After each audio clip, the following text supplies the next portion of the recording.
together. We have the International Youth Day, and also we have issues regarding the urban families and challenges. Let's begin with the International Youth Day. Thank you very much. These two are interlinked. First of all, yesterday is when we celebrated the International Day of the Family. The International Youth Day is normally celebrated in August, and we are gearing up to it. And of course, there are a number of issues, just like the International Day of the Family, which we celebrated yesterday. We are looking at the growing challenge of urbanization to the institution of the family. The Ugandan Constitution, Article 34, recognizes the family unit as very important, and obliges the government of Uganda to protect the institution of the family. When we talk about a family, we mean the father, mother. We also look at the children. It also, the Constitution looks at how families, how parents should look at, should take care of their children. And of course, it is the children who later become the youth that we are talking about. So you find that the grinding of children, the building, the formation, the training comes from the institution of family. So when you have youth or children who are not nurtured, it means that the challenge is coming from how they are being groomed in a family. Now, when you talk about urbanization, of course, urbanization is a new reality that we are living with. Uganda, the Uganda urban infrastructure, many people are moving from the rural areas to urban areas. Yes, in search for employment. Also, many former rural areas are becoming urban centers. Very true. And of course, the urban centers bring new challenges, new realities. One of them is that back then, as we grew up, you were in an enclosure as a family. Not that it was fenced, but the distance from one neighbor to another was probably bigger, and the only period of interaction was maybe when you went to the well, to the community well, where you went to fetch water. Otherwise, it was the responsibility of a family to look after their children. Today, that responsibility is dying because as people live in the urban areas, they find themselves in a situation that they are squeezed.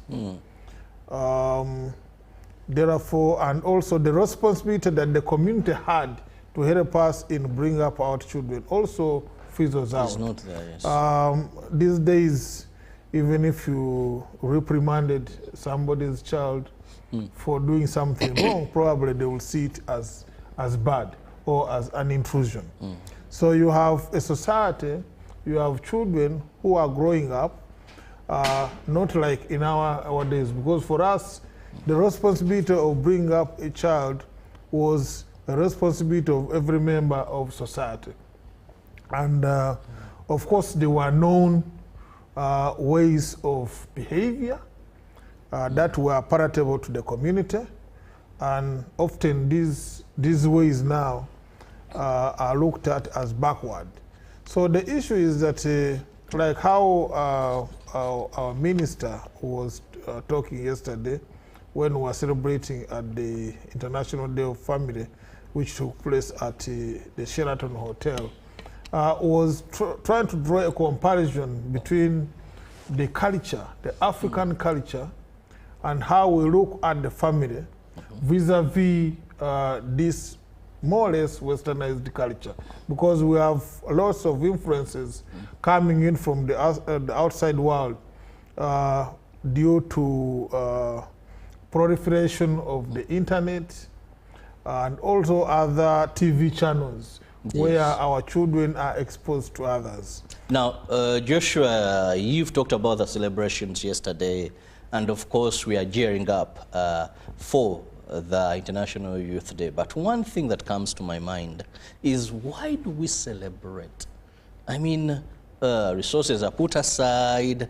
What is the essence? Are we just following a bandwagon that globally now countries are celebrating the Family Day? Globally, it is International Youth Day. What is the essence that government invests that we must publicize these days, these events? Well, it's like saying that why do we go to church every Sunday? Or why do Muslims go to the mosque every Friday and all have to pray 5 times a day? I think what is important is that changing society is a gradual process. Now, these days, we use them to advocate for some of these issues, realizing that it takes time to change society. Also remind stakeholders, policymakers about the obligations.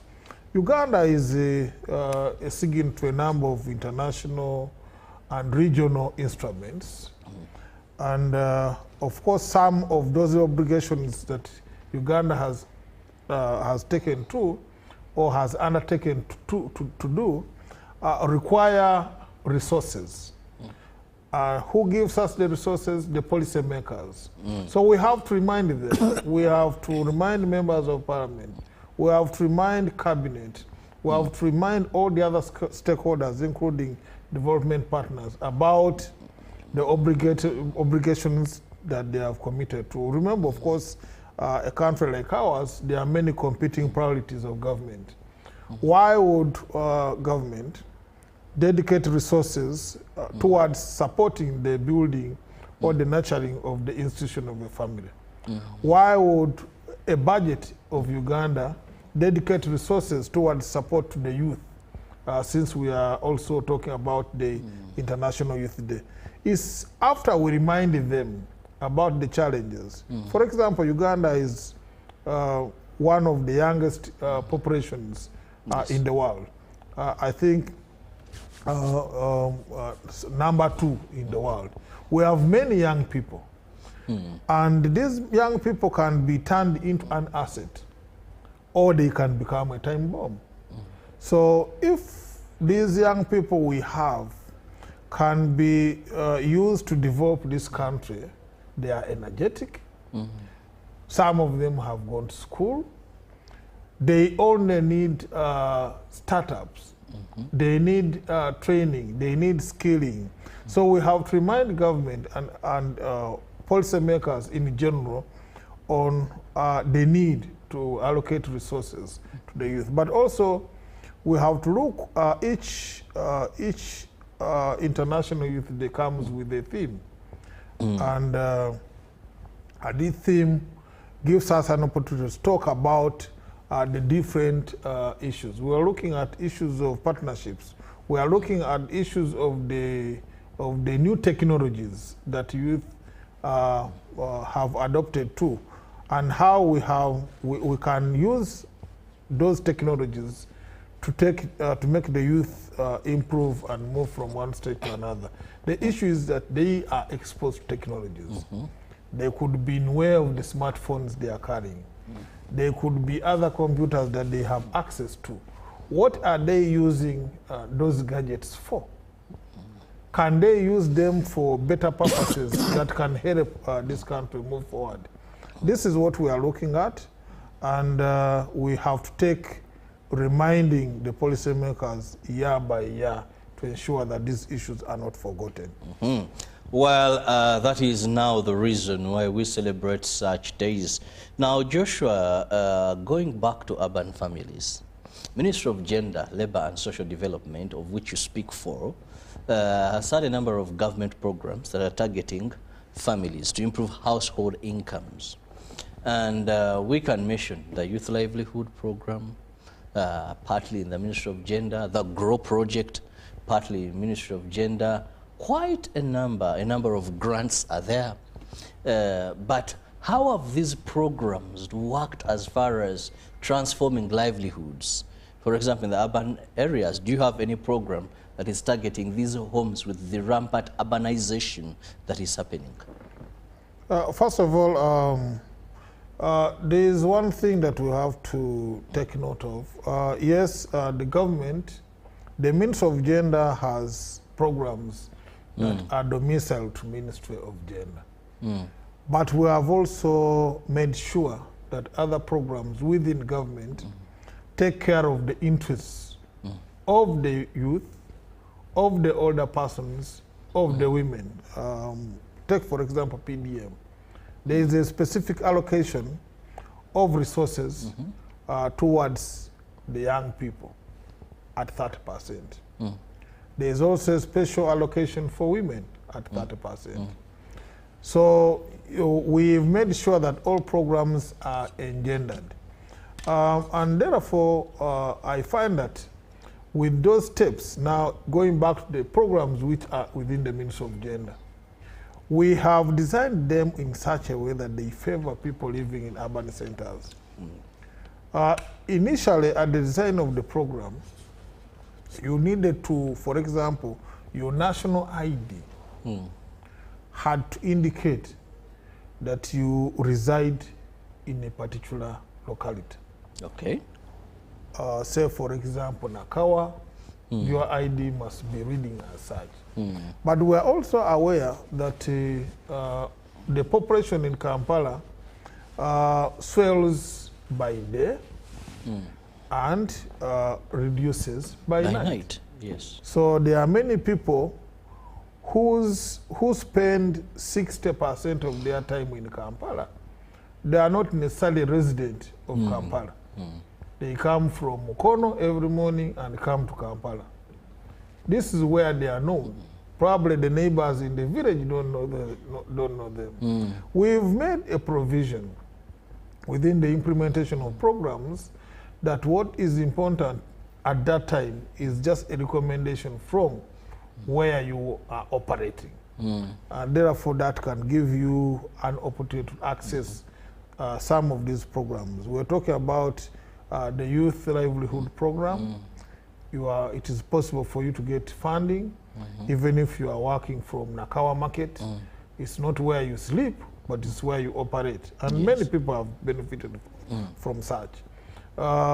Programs like Uganda Women Entrepreneurship Program, still it is possible for you to benefit under the same circumstances. So we've made sure that also the allocation of funds to urban centers, you find that the population in urban centers tends to be higher than in the rural areas. I'm sure that even the design of the parish development board is going to change. The president has directed that whereas in the rural parishes, there is allocation of 100 million, that cannot suffice in the urban setting, because there are many people living in an urban parish, what you would call as a parish in urban centers. There are more people than would be in the rural areas. Yes. So there are right steps in the right direction. So that calls for tailor-making something for them. Yes. That suits the urban communities. Yes, and also, of course, in the urban, the enterprises in the urban centers tend to be different. Whereas in the villages, they have land to farm. Probably somebody in Kampala needs money to trade. Yes. And so all those are being looked at, but with the view that, and there are also other initiatives.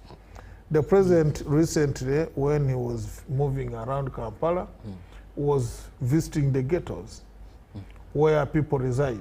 This ties in well with the issue of family that we are talking about. People live in squeezed spaces without the necessary facilities. The children are sometimes left in the home, in the house, not the home as such, in a house, in a muzigo, because the parent has gone to fend, to work. And here they don't have facilities to play because the whole environment is squeezed. Now, there are different policies. Our minister was talking about policies being brought by government, including, for example, making education totally free. Such that now there have been these issues of examination fees and others, and those ones government is looking for a formula of how to make available these exams without children necessarily having to pay for them. Wow. Now the issue of home care, what you call nursery schools or daycare centers. Which government has none? Now, the government policy is now we're moving towards creating daycare centers in areas where people stay.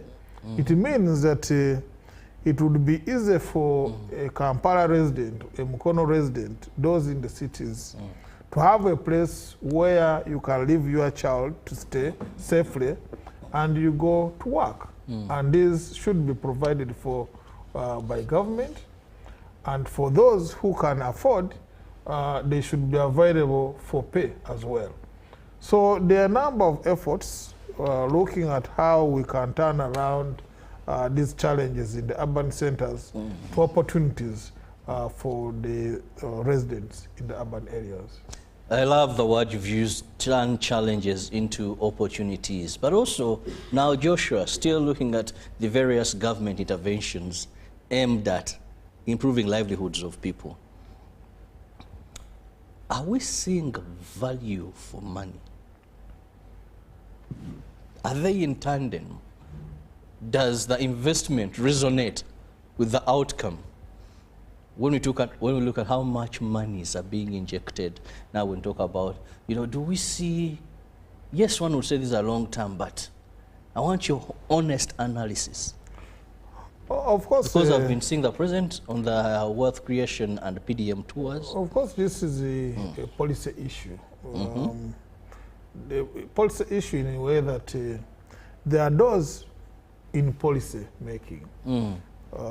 People from the school of thought, from the World Bank school of thought in terms of economics, who believe that instead of giving so many people money, why don't you start a factory and they work?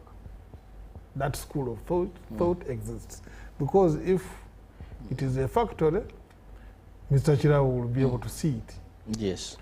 Now, there is also a school of thought, and I belong to that school of thought, that each homestead, each individual should be empowered. The idea of working, they can work parallel because also government is encouraging investors to come and put up factories. I move in some places, I see young people moving to factories to work. There are also many Ugandans who believe in starting enterprises of their choice. These are mostly in the micro sector. They are micro enterprises. So you may find a woman selling matoke, probably has a capital of 1 million shillings. And this money is probably from PDM. It's probably from UWEP. So from the eyes of Ugandans moving around, they may not see the impact because they are looking at a normal woman. But you have to look at where was this woman before. So the impact is there. It may be small. You may not see it by the naked eyes. But for us who are monitoring in terms of evaluating, we are seeing that the levels of poverty are reducing across the country. And this can be attested to even by the bigger studies by the World Bank, that the poverty levels in Uganda are reducing, thanks to the interventions of government in the different ways. They could be WEP, they could be YLP, they could be PDM. Now, once that happens, because by the way, some of the things we talk about, like education, is a personal issue. Yes. Government can help you, but it's your responsibility to take your children to school. How do you take your children to school? You must have an income at a personal level. So after that is done, and with parallel measures by government, including encouraging investors to come to Uganda, I think We are moving, and the impact is surely visible. Very interesting. We are moving, and sure I will get there. Now, still going back to the youth. We have still skilling hubs. I saw the president visiting quite a number before he wound up his wealth creation tour. But we also have other various interventions by government. However, the question of unemployment still lingers around in this great country called Uganda. Now, as a Ministry of Gender, Labour and Social Development, what steps have you taken? Because for the youth, their biggest problem today is money. You call them, celebrate their day, okay, but they don't have what to go home with. Yes, unemployment still remains a challenge, not only for Uganda, for Africa, but it's even a global problem. And the reason is that the development of the country is not matching up with the population growth. You have more people, of course, in the Western world, they will just say that you control the population through family planning and other means. In China, they started the one-child policy that you have to go. So now Which Uganda, people say it worked for them until they had to overrun it. So now in Uganda, you have to balance between. First of all, we believe that population is not necessarily the bad. It can be harnessed into an asset. There are also cultural, religious issues to deal with, to do with the issues of population and all control of population. So what government is doing is, one, we talked about the programs, to make sure that those who can not get jobs can at least have something to do. The only problem here is the thinking by many of us that a job is where somebody employs you and you get a salary. The truth is that many Ugandans are working. However, some of them don't believe that they are working because they are not getting a salary. Yeah, because you find somebody who is riding a motorcycle, boda boda, saying, but you have a job that you are doing. So that one is also an issue that we have to look at, which is a mindset issue. But there are also those who have gone to school, and our education system trains us to be job seekers and not job makers. And they have not got the jobs in the fields they have studied. These are being helped under reskilling programs, such that over and above what you studied at university, you could have done social sciences at university. But social sciences may not be helping you now because of the structure of our economy. What if you got another skill in welding? That is the target in the skilling hubs that we're talking about. If you have another added skill, that yes, you do social sciences, but you can also do welding, and you get that skill, it is an added advantage. That's what we are looking at, because there are also a number of unemployed, educated youth. Because our universities and other institutions are churning out. You've called them uneducated. They are educated, but unemployed. And those are very dangerous. They are also the underemployed. Those are they are there, as if they are working, but what they are doing is basically hand to mouth.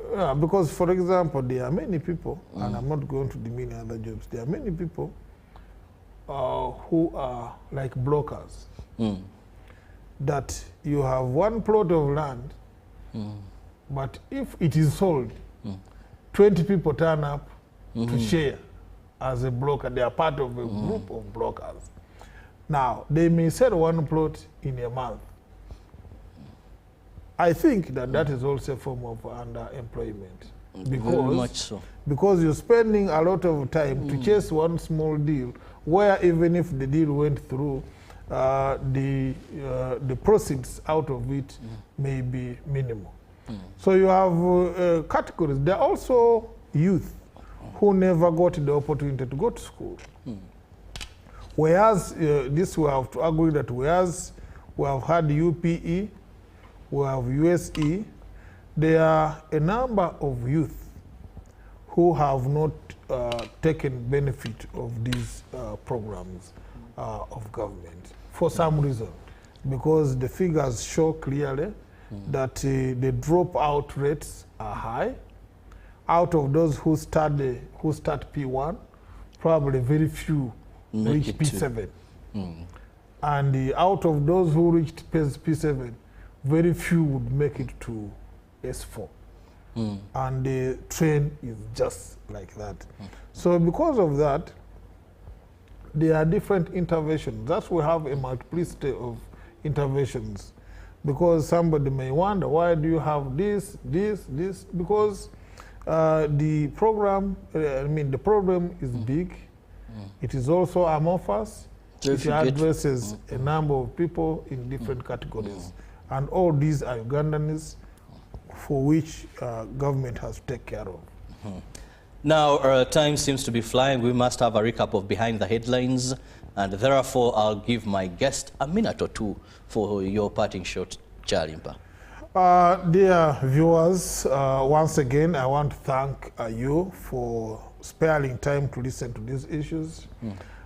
It's one thing to listen and another thing to act on some of the issues that we're talking about. I want to thank the management of UBC and you, Ndugu Chiravo, Nyonyi Ntono, for giving us the opportunity to talk to these issues.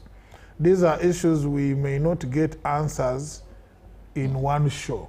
It is a continuous campaign where we hope that we can change the mindset of Ugandans so that we can have a better country to live in. Thank you very much. Well, thank you, Joshua, for always making time when we call you, and above all, our viewer. Thank you so much for being with us. There are so many interventions that government has come with, a number of programs aimed at improving livelihoods of Ugandans. Fellow Ugandan, interest yourself in knowing what is there for you. I forgot to tell you that we shall be government. in Masindi this time for International Youth Day at Masindi Golf Course. That is Masindi Golf Course on 12th August. 12th August, Masindi Golf Course. We shall be celebrating the International Youth Day. So the people of Masindi, be prepared to receive guests from Uganda and across the world as we celebrate International Youth Day. Have the best of your day. See you tomorrow, God willing.